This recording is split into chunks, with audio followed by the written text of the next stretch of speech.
Welcome everybody out to Money Matrix Business Hacking. I'm excited for today's call because of one thing that's super important to me, and that is the power of speech, the power of influencing an audience. But before we get in there, let's cover a few things. If you're just getting on the call, please mute yourself. I'm always grateful when you guys do. I have everybody muted on my end, but it definitely helps if you mute yourself as well. Also, if this thing breaks down on us, like last week we lost audio for a couple minutes, if it does, I will close everything out, go to your email in 5 minutes, I'll set up a new link and we'll go back on.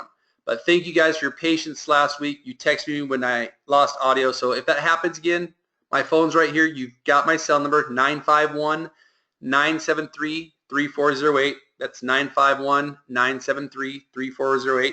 That is the same number we'll use for the mastermind. When I ask you guys questions, text your answers into that number. The call is being recorded, and I will email that to you within hopefully 24 hours after we are done. So I just have to tell you a funny story. I got done with a call last week. I office from home. I think I told you guys I just bought our dream home, and I walk downstairs. I'm talking to my wife, and this guy who's cleaning our windows is there. His name is Josh, a young man, fantastic guy. We got to know him really well. And he said, first thing he said to me is, "What do you do for a living?" And just last week we were talking about, don't ever ask someone that question because they may not like their job. Ask them, what are they passionate about? Other than work, what are you most passionate about? If work is their passion, they'll talk about it. So I had the opportunity to teach them that little principle. I said, you know what? Start talking to people in a different format. Engage them. Talk to them where they want to participate. So he did. He came back last night to finish up some of the windows. And he said, Woody, you will not believe what happened. I did what you asked, and I ended up signing up an apartment complex. They want me to come twice a year. It's a ton of money to us. And I thought, fantastic. Taking those little things, those little simple truths that have a major impact on your life. And that's what this is about. This is all about those hinges that move the heavy doors. We're looking for little simple truths that make a big difference. So if you're online watching the monitor or you're watching this at home, welcome to the party. Let's get going. So what does your story, people, smiling, and engagement have to do with you making money? It has everything. These are about speaker hacks. Every story should have a point, and every point should have a story. That was by Les Brown. I got to interview Les years ago for a movie we were doing, a documentary. And when he said that, I thought that was truly one of the most profound things I've ever heard. Think about that. Every story should have a point, and every point should have a story to back it up. Otherwise, why are you sharing stories and why are you sharing points? So when I learned this probably back in 08 or 09, I thought I'm going to implement that in every single thing I do. So I'm going to show you guys some of the hacks that I use and other speaker friends I have for speaking and making more money with your speech. So here are a couple dozen, 2 dozen options, things that you should absolutely consider. And these are all online. You can watch these when you're done with the call. If you're just listening live on the phone and you can't see the screen, then please, when you're done, watch the video. The first one is give credit where credit is due. If you're going to quote somebody, give them credit. You can legally quote books, movies, individuals, as long as you give them credit. I was with Bob the other day, and he was quoting this new book, and we were in San Diego at the Marietta office. And he said, Woody, I'm just so nervous I'm going to get sued. And I've done a ton of research in this department because being an author and speaker. I said, no problem at all. This is how it works. If you are using a small snippet, you can't read the entire book from the front of the stage. But if you're using a small snippet and you are giving credit, then you have no problem. If you are trying to take 7 Habits of Highly Effective People and then create your own coaching module around that and sell that, then that is illegal. But if you quote it from stage or you quote it in a speech or talking to someone else, you have no problem. Number 3, be engaging. Ask questions that matter. For example, if you could do anything and you knew you would not fail, what would you do? If you and I were to never meet again in this life, what was the one thing you'd want me to know about you? Have you ever had a dream so powerful you would give anything to make it happen? Those questions are engaging. That makes people want to pay attention and answer. You don't want just yes and no questions. If you do the yes and no questions, then it's too easy for them to shut down the conversation or change it. So these speaking hacks work from stage and also in your one-on-one appointments. Number 4, when to use the yes and no questions. In my opinion, there's 2 reasons. One is if you're speaking from stage and you want to see if the audience is following along, you can ask a yes or no question. The other reason is to lead them to closing to buy more. So there's a psychology about getting them to say yes a couple, half dozen times, getting them to say yes, yes, do you want to buy my product? Yes, yes. There are some techniques there, and I'm not going to cover that in this call. I will do it on another call because they are important. Do not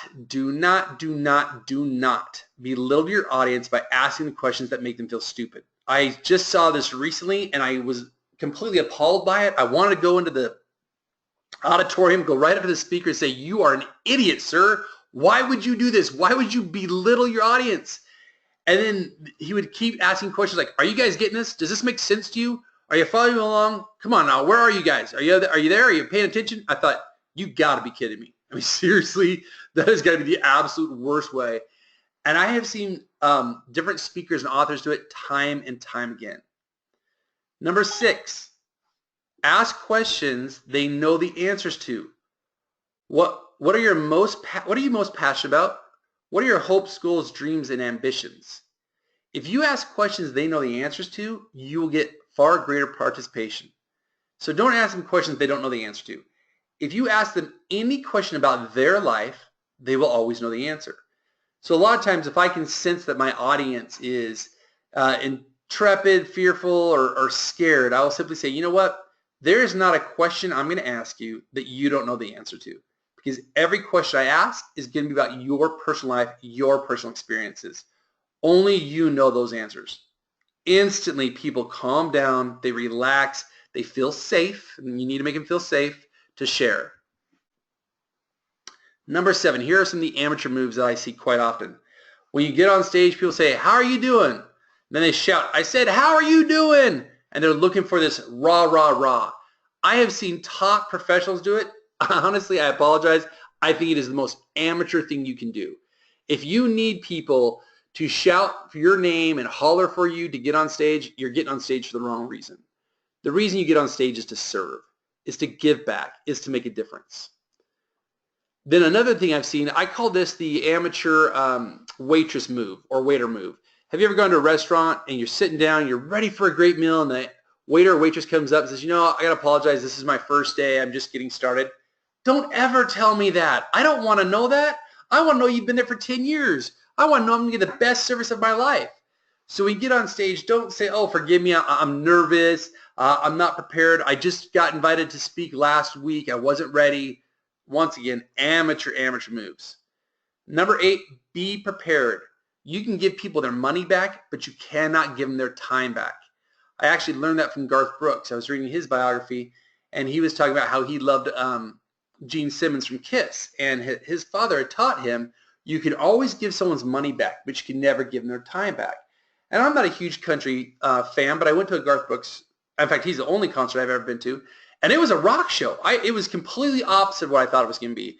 Fireworks, major lights, jumping up and down. It felt like a rock concert, and it was country because he felt the importance of making his audience get their money's worth and their time's worth. Number 9, your talk is not about you. It's about them. What does your audience need? What's in it for them? What can they apply after you are gone? That's the key. A lot of times speakers won't give up important information. They want them to buy it or come to the next meeting. I'm kind of the opposite. I want to give them so much content, so many breakthroughs and ahas that they want to buy more. And if you don't have any more to offer, then fine. Give them all you've got up front, and they will still want to be your friend, and they still want to do business with you. Number 10, every story has a point, and every point has a story from Les. We already talked about that, but make sure, and actually, I'm going to show you in a second how I structure my talks. Number 11, study comedians. So I like to go into YouTube and I study different comedians. Jim Gaffigan is fantastic. Jerry Feinfeld is definitely different. There's a ton of comedians out there who are unique and different. When it comes to speaking, don't be afraid to have your own style. My style is I speak very fast. Even on these mastermind calls, I apologize. I'm sure I'm skipping some syllables. I just get very, very passionate but when people are near me or hear me, they can feel that passion. So that overlaps for my mistakes that I make along the way.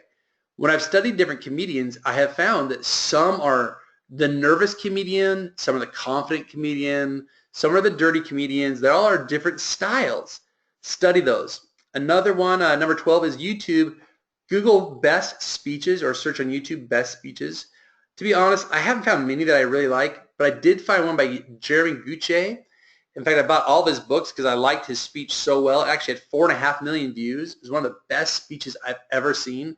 And it's where I got the grabbers that I use now. In fact, the grabber that I use at the front of this slide was his style, or where I saw it first was through him. Another thing to study late night and daytime hosts. So Ellen DeGeneres and Jimmy Fallon, Jimmy Kimmel. And you'll notice when you were growing up, your 5th grade teacher probably told you, don't say don't lick your lips. Honestly, those things are so passe now. People want authenticity. They don't want polished. If you watch DeGeneres or Fallon, you will see them say a good half dozen to dozen times every interview. So we're talking multiple dozens in an hour-long conversation. Number 14, always have water with you and a chapstick. That may sound silly, but there's nothing worse than having a speaker up front who's engaging everyone and then you can't hear him or her because their voice is cracking because they need to lubricate their voice through water. And with that, I just took a drink. Other one's chapstick. I literally have chapsticks in every suit pocket I have, every briefcase, and every drawer in my home. You never want to be without chapstick. Number 15, if you can have candy out, it will only benefit you. There's a ton of research that I'll be sharing with you later about how candy, just that small gift, kind of like the law of reciprocity last week, if you give somebody a small gift, you guys can't hear my audio. Let's see here. Someone said they can't hear my audio. If you guys will, in the chat box, can you hear my audio, or is it just one person who can't hear it?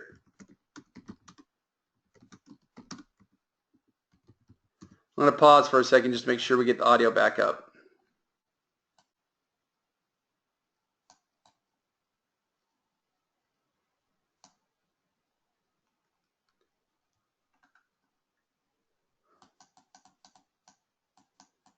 So some of you can hear me fine, some of you cannot. So I'm going to go with the group that you guys can hear me fine. All right? Let's keep going. If you can't hear, maybe you need to jump out and jump back in. I know sometimes that will reset it. Thank you for everyone letting me know that you can hear me okay. Thank you. So yeah, number 15, if you can have candy out, huge benefits there. A lot of science has proven that small gift makes people engage more. Number 16, only share personal experiences that will lift them and give them hope in their own lives. Do not share experiences just to position yourself. That does not serve them, does not serve anyone at all. Number 17, smile. Enjoy being there. The opportunity to stand in front of somebody, I know a lot of you do it every single Thursday or every Saturday, and it can feel mundane. Don't let it. This is an honor. This is a responsibility to move human behavior, to engage people. Number 18, humor is the shortest distance between two people. If you find that you are not a funny person, and I genuinely do not consider myself a funny person, I have been around with Eric Counts at different regionals. That guy is funny. I mean, that guy is a hot mess in the best way possible. He has one-liners nonstop. I'm not that guy. So a lot of times I'll go to YouTube to use YouTube videos in my speeches for a little comic relief. There are times where your speech is just getting a little dry. You need to throw in some comedy to bring everyone back around. Number 19, and this, I have to take my hat off to all of you. You guys are phenomenal at this. I've never seen anybody in any city that I have spoken to with Renatus that does not do this. Number 19, graciously thank your host and position them to a higher level. Every one of you guys have done that. When you guys get on stage, you always thank the other person who brought you up. You always position Bob. You guys have positioned me many times. Thank you for that. Number 20, the stories don't change, the audience does. So I was driving with Bob back to the airport on Saturday. We're talking about it, and I always like to be unique and different and create new stories. And I said, Bob, sometimes I have to share the same story that I've shared before because it illustrates the point so perfectly. And he said, Woody, the audience changes, the stories do not. And I thought, wow, that's really true. When you think about a rock star, someone who's singing the same songs over and over, they're singing in a different city, but it's the same song every single time. So for those of you on your Thursday nights and your Saturday presentations, I did put a little caveat in here. Mix up the stories a little bit. Just keep yourself engaged as well as your IMAs and your other the people in your group. But don't feel like you have to write a new speech every time. I used to think I had to, and it was exhausting. In fact, I've heard Tony Robbins speak half dozen times, and they are the exact same stories 20 years apart, same story, different audience. Here's an important thing to remember. You are never afraid of what you know. Think about that. You are never afraid of what you know. The only time people have a fear of public speaking is when they speak about a topic they don't know about. So about 10 years ago, I was in this huge auditorium. There's probably 800 people there. I said, who here has a fear of public speaking? And about 6 people sheepishly raised their hand. And I grabbed this guy in his early 20s and said, okay, come to the stage. He is sweating. I'm literally, you can see pit stains, sweat's rolling down his face. I bring him up on stage. I said, okay, ignore the audience. Look at me. What are you most passionate about? And he said, guitars. I love guitars. I said, okay. And I handed him the mic. I said, tell me about your favorite guitar. He went on for about 10 minutes straight without stopping.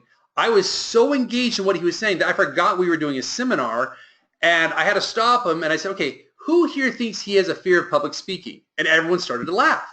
The reality is he was only afraid of being found out not knowing something, but he's not afraid of speaking about guitars. So when you get on stage, speak about what you know about. You will never have a fear. When you're meeting with people, go ahead and speak about what you know about. If you don't know about something, study the living daylights out of it. I'm an ignorant person by nature. I didn't learn to read till I was 19 years old. I failed out of high school and college. I only know what I know now because I put the time in to research it and study it. So do the same. You're going to do fantastic. Okay, here's how to structure your speech. This is exactly how I do it, and I'm actually going to illustrate some of my speeches for you so you can see how I've broken them down. The first one is always a grabber. It is the first thing out of your mouth. When I get on stage, I personally do not thank the host. I do it later. I go straight into what would be the most engaging thing for that audience. So there's one or two that I usually do. At the beginning of the speech, I did the one, what is your story, people, and engagement have to do with making money? That's a grabber because it's interrupting their thought process thinking, well, what do those things have to do with me making money? Another one that you probably have seen me do is I'll say, okay, everyone pull your finger out. Everyone look up. Look at your finger. Look at the scratches, the nicks, the dimples in your finger. While focusing on your finger, only looking at your finger, try to see the color green in your mind. While only looking at your finger, try to see the color green in your mind. And then I pause for about 30 seconds. Then I'll say, you can't do it. Your mind does not have picture-in-picture, does not have split screen. James Allen said in his epic book, As a Man Thinketh, let a man or a woman radically alter their thoughts, and they'll be astonished at the rapid transformation of the material conditions of their life. Men and women think that thoughts can be kept secret. They cannot. They rapidly crystallize in habit, and habit solidifies into circumstance. So in that grabber, I've given them a quote to prove the point that your mind does not have picture-in-picture, and that if you will change your thought pattern, you will increase the material conditions of your life. Now they're geared up. Now they're ready for my speech. So the grabber is crucial. Do something that's funny. Do something that's engaging, something that makes them want to participate, and you will have them in the palm of your hand. And this also applies to normal conversations. So if you aren't someone who speaks on Thursdays and Saturdays or frequently throughout your life, think about the appointments you have. When you sit down with someone, what's your grabber? What are you doing to get their attention? What are you doing to interrupt their current brain patterns and the way they're thinking? Then I go into this format. Point, story, or I go story, point.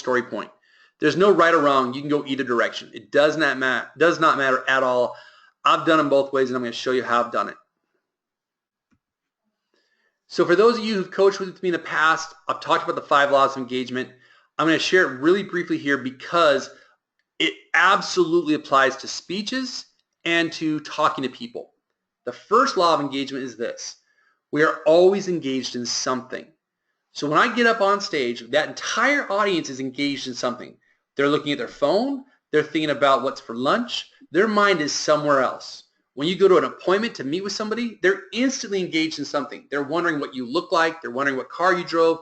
They're wondering how long this appointment can take. Are they going to pitch me something? So the reason why the grabber is so crucial is you have to interrupt that engagement. Number 2, anticipation enhances engagement. So if you anticipate Christmas, your birthday, the next regional event, a weekend, you are more engaged than other days of the year. So we're always the most productive the day before a trip. So for all of us on this call, we've all been to Punta Cana. So the day before Punta Cana, your most productive day of the month, you're hustling, you're getting things done, you're fully engaged because you're anticipating going to Punta Cana. So you get more done. Number 3, engagement is equal to delivery. How you stand in front of people, how you hold yourself, how you dress, that is the delivery that you are giving in your engagement. So the more, the higher level of engagement, the higher level of the delivery, it goes backwards and forwards. Number 4, surprise is the highest level of engagement, and I go back to humor on this one. When you're just watching something and something tickles you and it's funny and you instantly burst out loud, to get a grown adult to burst out loud, that is surprise, and that is the highest form of engagement. That's what's made YouTube so successful, because it's those videos that are on there that people trade back and forth, that makes people engaged. Number 5, sustainable engagement happens through repetition with variation. So think of music. Bum bum bum bum, bum bum bum bum, bum bum bum bum bum bum bum. Music is extremely repetitious with a little variation. Your speech is going to be repetitious to the IMAs who've seen you give it 100 times. If you want to keep them engaged and you want to keep them bringing people on Thursday, you got to have a little variation. That's where I say do change out your stories. The benefit you guys have is you have access to Money Matrix. On the back-end office, you have over 300 videos now, 3-minute videos of biographies. Every single Thursday night, you should be prepping a new one. They're always there. I mean, you always have them. And they follow the mindset, the opportunities, networking, entrepreneurship, and you. So there's 5 different categories that those all fall under. You'll have no problem finding a story that would apply.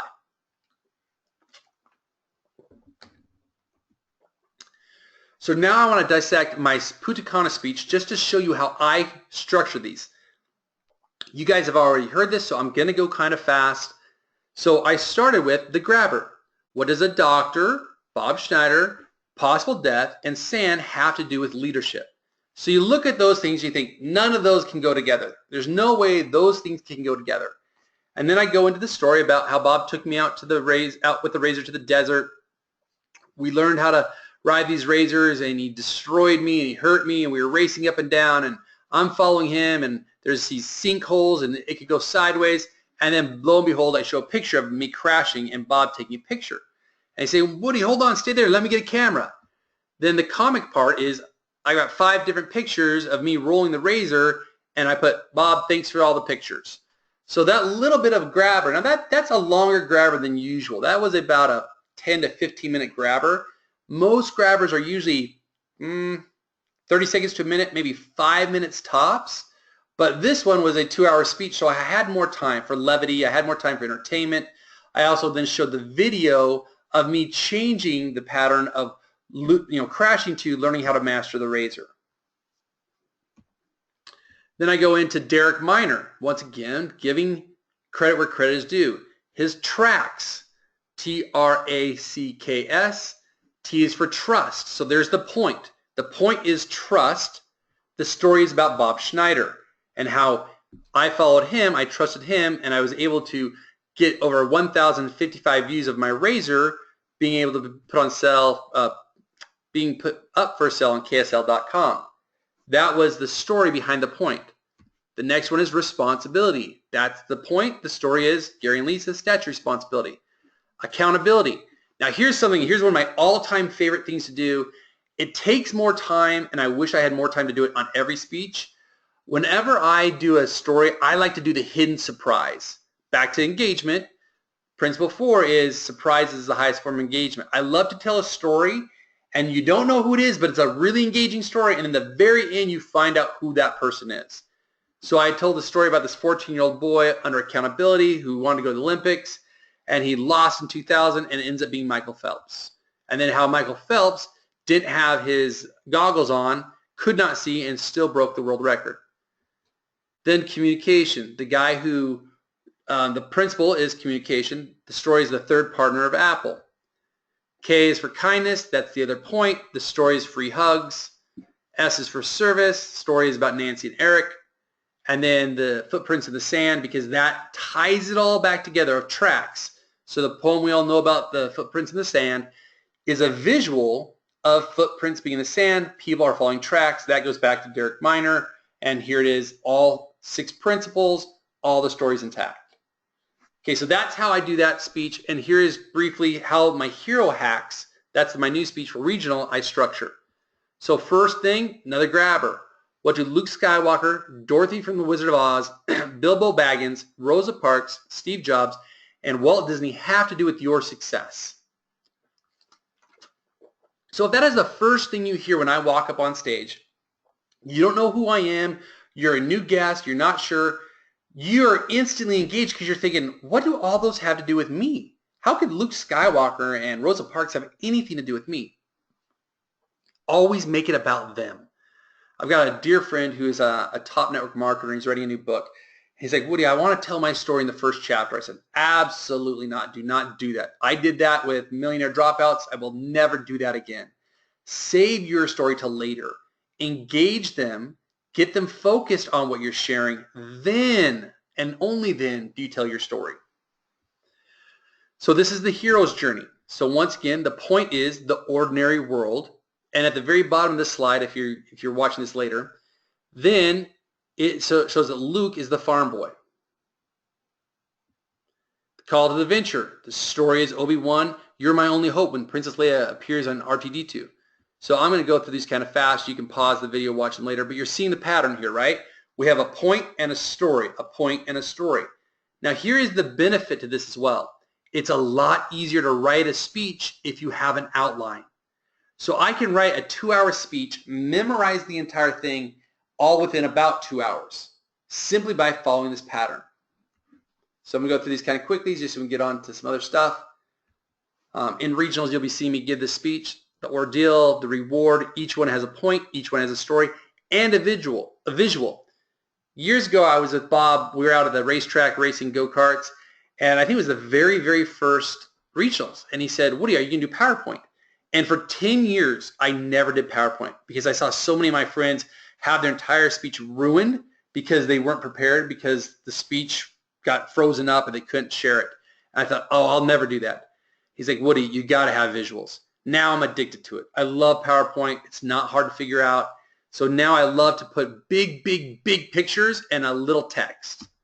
So all these you'll see have big pictures and a little text. Then I'm able to go into Steve Jobs. So sometimes when you're proving a point, if you're proving it fictitiously, you also want to prove it with nonfiction. So here I was using Star Wars in the hero's journey. Now I want to use that same point showing in real life. So I show Steve Jobs' ordinary world, his call to adventure, his refusal to the call, and so forth. And then I did the same thing with Walt Disney. Then I go into, what is your hero's journey? Now let's take it back to them. And this is the first hour of my speech, and I haven't said anything about myself. I'm going into their life. Now here's your hero's journey. What was your limited world or ordinary world? What was your call to adventure? Once again, bringing them in, engaging them. And at the end, it's being a hero. That their head, H is for headstrong, E is for enthusiastically engaged, R is for resilient relationships, O is for optimistic opportunists. So that's the acronym for hero. So all those things are to bring them into the speech, into the story. So now I want to turn this over to you guys for our mastermind. We'll take about 10 minutes with this. You guys all do the exact same formatting where you have a Thursday and a Saturday. Let's go to what is the best grabber, best thing that you have seen, either you have done or someone else has done. And if you can, try to keep it short so we can read them all off. But think of something you've seen someone do, and it doesn't even have to be in Renatus. It can be outside Renatus. What is the best grabber you have ever seen? And go ahead and text that to me at 951-973-3408. That's 951-973-3408. One of my favorite ones is the lottery surprise, where you put something underneath someone's seat and they can win a prize. I love that because everyone wants to look underneath their seat. Now they're instantly engaged.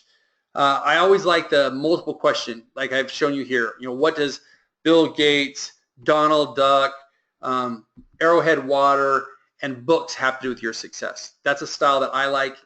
Go ahead. Let's take a 2-minute pause. I'm going to just go through these texts real quick. Shoot me a grabber, and then let's see how many grabbers we can come up with that all of you guys can use.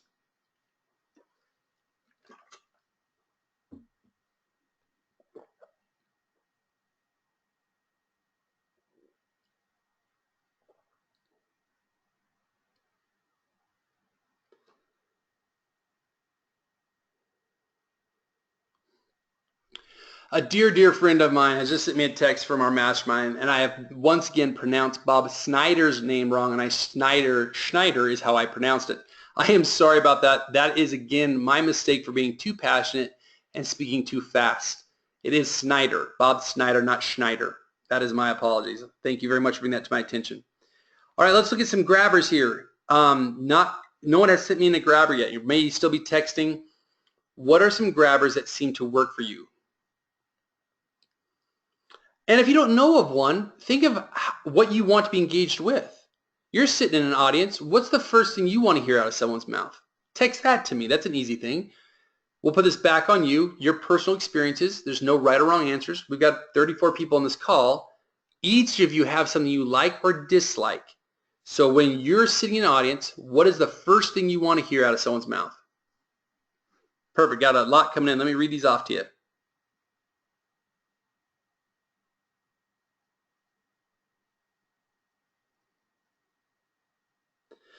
With the live meeting, invite people to sit next to you. It's fun to watch them light up like a Christmas tree, get them excited. That's fantastic.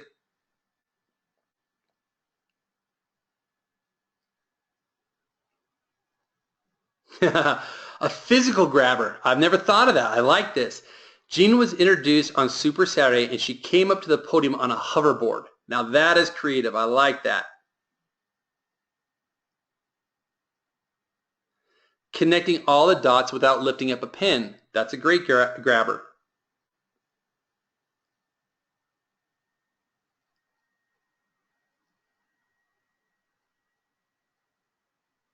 So hide money in the room, a $50 bill, do question and answers where they have to find the money. I like that. I've actually done those in the past. I think those are great.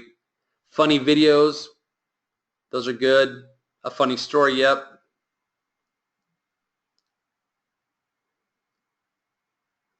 One of the things that people want, they want you to get to the point. So the grabber should be about the point. So if you're using the multi-question grabber, such as what does Bill Gates, a screwdriver, a bouncy ball, and a rubber band have to do with your success, that's the point. We're talking about your success. High energy, absolutely. I want to hear this is awesome or this is exactly what I've been looking for.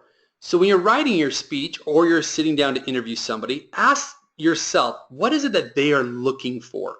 Like, what's that one thing that I could say that would change their behavior? The element of surprise.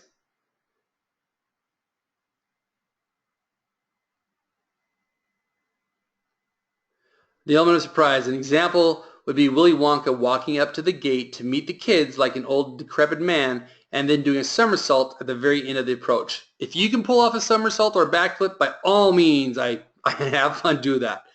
Play a game, yep.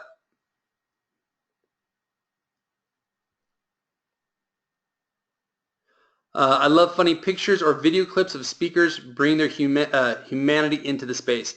That is so crucial. I need to do that more. I do it in my stories, but I don't do it with visuals. People need to visually see that you are human. Yes, you got to position yourself as the expert, but at the same time, the human element is that authenticity is what people really appreciate. Who's your favorite hero? Why did you choose him? That's good grabber. Music, absolutely. I was doing a speech a couple months back that did not have any music in the room, and it was so bad. I could not believe the difference music made people feel in a room. Stories that we can relate to. Yes.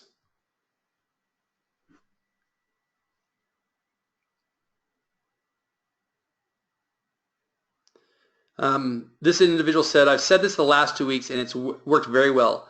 Most people know you will never get wealthy working for someone else. Everyone knows that the wealthy are business owners and investors. Brilliant. Using things that people know and understand, people instantly agree to it. What's the most challenging, sorry, that question doesn't make sense, sorry. All right, fantastic.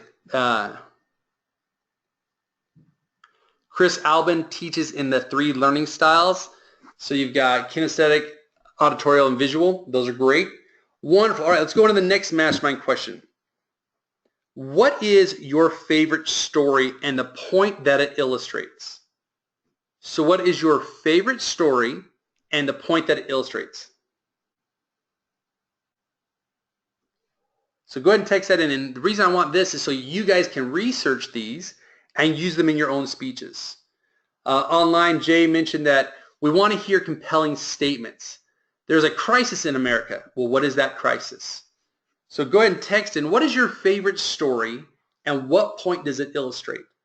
So I'm a Disney fanatic, and his entire life I could probably get 10 to 20 points. But one of my favorite stories is how Disney lost Oswald the Rabbit to Pat Powers, well, actually to Charlie Mintz. He lost his entire organization to Pat Powers, and each one illustrates the point of never giving up. So before, Mickey Mouse was a rabbit called Oswald the Rabbit. He lost that because of Charlie Mintz did some creative contracts. So I could use the point of make sure you know what you're signing, or I could say, well, on his way home from New York, he just came up with Mickey Mouse on the train that never give up. Your greatest invention is around the next challenge. So you can use that point as well. So go ahead and text me in your favorite story and what point it does, and try to make them small because it's hard to read all these and just say Bill Gates and this, or Walt Disney and this, and then that will give people encouragement to go out and research that story. Once again, use Money Matrix. There are 300 stories at your disposal. All right, go ahead. We've got only one of them so far. Let's see what we have here. The underdog story, the Rudy story, Bill Gates, etc. Yes, I'm a huge fan of underdog stories. I don't think anybody doesn't love the underdog story. And the underdog story resonates with us so much because of the hero's journey. We want to see the adversity, we want to see the challenge, and then we want to see the reward. Great, got a couple more coming in.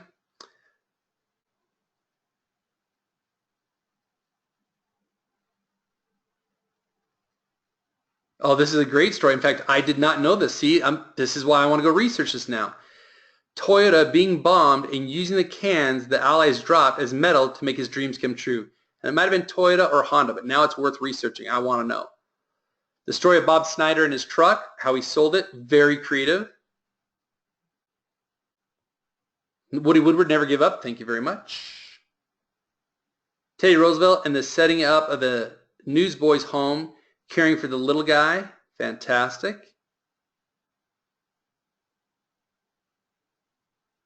Yeah, the story of the preacher and the little boy, that he was a son of God. That's the Ben Hooper story, who's the governor of Tennessee. Fantastic one. When you have an identity, you are able to move on and make something happen. Jonathan Larson in Rent. I'm going to have to research that. I've seen the play Rent, but I'll have to research it. Oprah Winfrey, she was recognized as the worst journalist, but then went on and became successful. Look, yeah, these are fantastic things that you guys are putting in. The story of Thomas Edison, having to go through 1,000 failures before finding the solution to the light bulb. Yep, thank you very much on that one. All right, we're going to close on this, you guys. Thank you so very much. Here's the last thought. Here are some books that I have found. Just starting to read Pitch Anything. I know a lot of people in the community are recommending that right now, so I thought I would get that and read that. And then TED Talks. I'm only in the first chapter, and I have found it to be priceless. So if you're not familiar with TED.com, I highly recommend TED.com, where you can watch the greatest speakers in the world go there and give 15-minute presentations that are mind-blowing. And so the book is about how to give a proper speech. So highly recommend those, you guys. Love you, appreciate you. Have a fantastic week, and we will connect again next Tuesday, same time. Take care.